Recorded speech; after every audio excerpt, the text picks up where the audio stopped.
In the meantime, the Ministry of Lands has tonight set the record straight, maintaining that the disputed land in Mavoko legally belongs to the East African Portland Cement Company.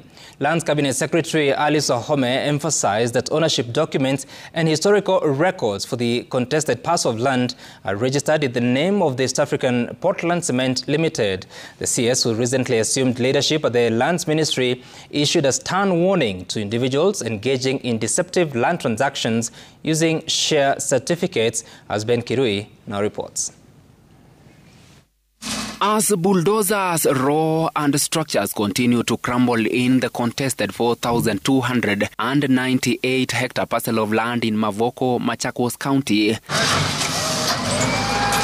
the Ministry of Lands was here to affirm that the land LR number 10424 is the property of the East African Portland Cement Limited, and thus the squatters had occupied the land illegally. Lands Cabinet Secretary Alice Wahome said ownership documents and historical records in respect to the land are registered in the name of the giant cement maker. The question of ownership is clear, has no doubt.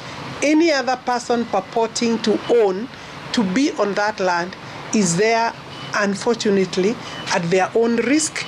The land belongs to East African Portland. The title that was used to hoodwink Kenyans to buy the land using share certificate is not a document that originated from this office.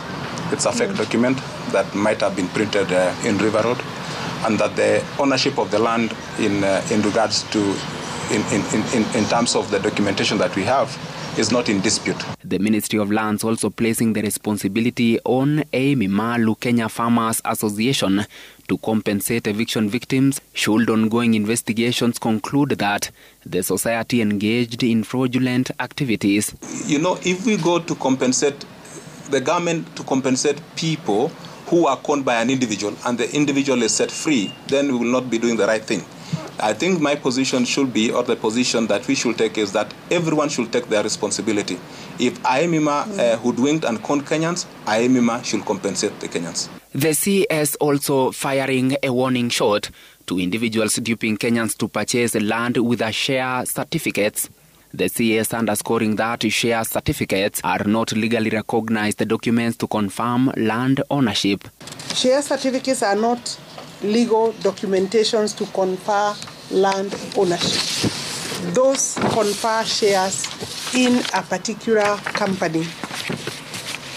Eventually you may get title documents, but you cannot use a share certificate as the final document for land ownership, and it cannot pass proprietary rights in land. The ongoing evictions, now in their 6th day, have sparked public outrage regarding the manner in which they were executed. However, the ministry has clarified that the responsibility for these actions lie with the property owners and law enforcement agencies, not the ministry itself. Thank you very much. The Ministry of Lands also issuing notices to parties currently occupying government-owned land, demanding their immediate vacation, as it vows to take decisive action against land grabbers. The Ministry of Lands has acknowledged the existence of vulnerabilities, especially where government officials collaborate with cartels to encroach upon public land. That admission, however, helps none of the victims if they do not get their money back. And the question of where the government has been when all this happened remains unanswered. Ben Kirui, Citizen TV.